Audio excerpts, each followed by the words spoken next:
Nagkagulo kamakailan lang ang mga residente ng Talisay City sa Cebu nung may nakita di umano ang mga bata roon na manananggal.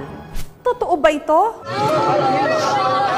Nanginginig sa takot ang mga batang ito at humahagulgol sa iyak nung saklolohan sila ng mga residente ng Talisay City sa Cebu.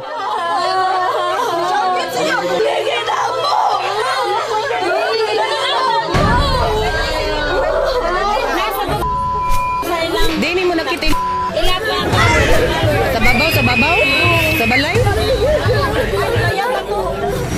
Di umano, meron silang nakitang nilalang na lumilipad sa bubungan. Yung sa'yo nagway, siga kay mata. Ay, nasyak na siya. Nasyak na siya. At ang sinasabing kanilang namataan, manananggal, mga aswang. ang mga di umano'y nakasaksi, ang magkaibigang itago na lang natin sa pangalang Aljen at Georgia.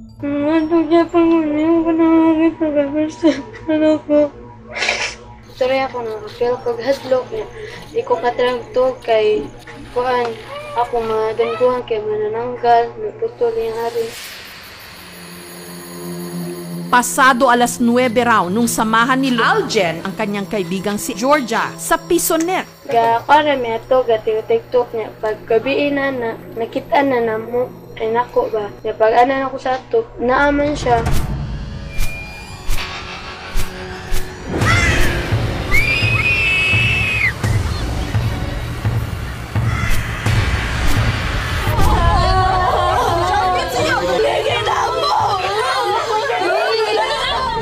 Ang nakita raw nilang nilalang, may halos 2 metro ang haba ng pakpak, mahaba ang buhok, itim na itim at dilat na dilat din daw ang mga mata. Nakatambay daw sa bubong ng kapitbahay nilang si Albert. Natatakot yung bata kasi nandiyan daw sa bubong. Pero hindi ko naman nakita. Tunga na yung ari. Pag-alala ko, nilingi siya na ako ng smile na. Bago man na to, nibalin siya sa pikas. At maging ang kapitbahay nilang si John Real, pinatotohanan ang salaysay ng mga saksi. Paghapak sa hangin, muto lingi ko si kakilid. Pag lingi na ako sa babaw, dito na siya nakakita nga, mananggal gidya nga.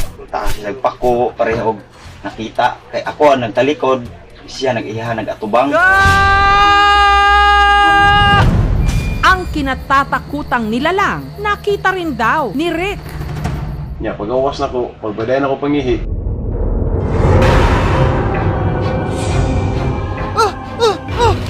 Nay babae katuwad.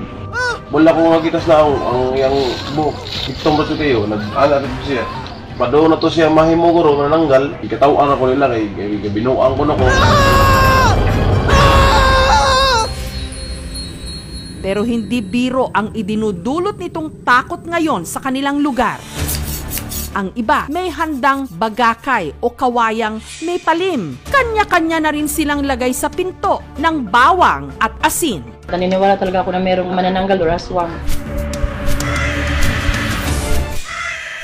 Magimim ko ganang istorya ba? Tinuod man to ako nakitaan. Yung ganang magtataka ko istorya na ba? Tinuod man to.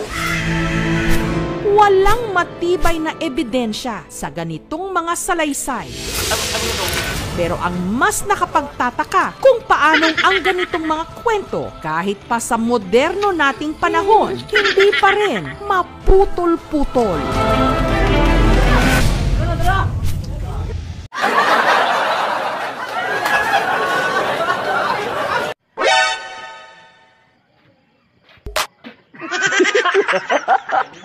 Yo, ito ba? Well, At may parang sinabi yung manananggal sa akin.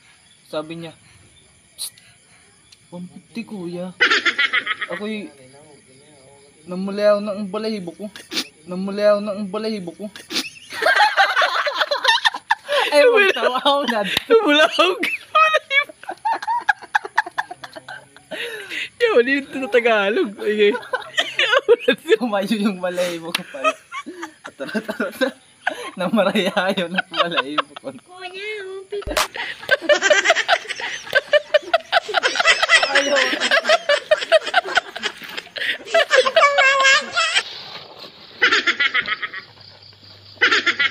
Kitigbo. Nga.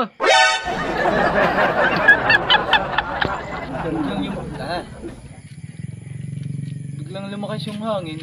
Tsaka pag tingin ko sa gilid and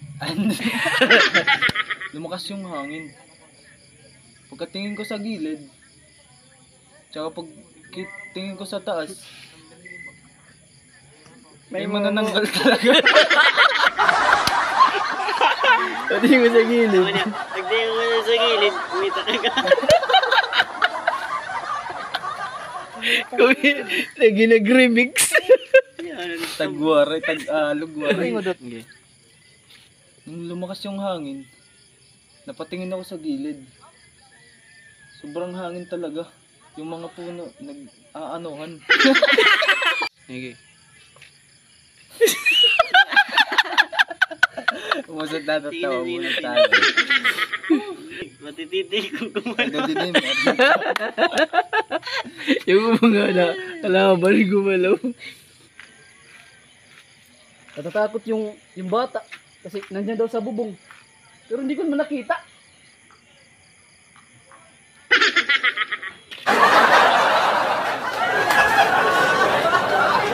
Hanggang kailan ba mauubos ang katulad ninyo? Mga buraot, sana maubos kayo. Hanggang kailan ba mauubos ang katulad ninyo? Mga buraot, sana maubos kayo.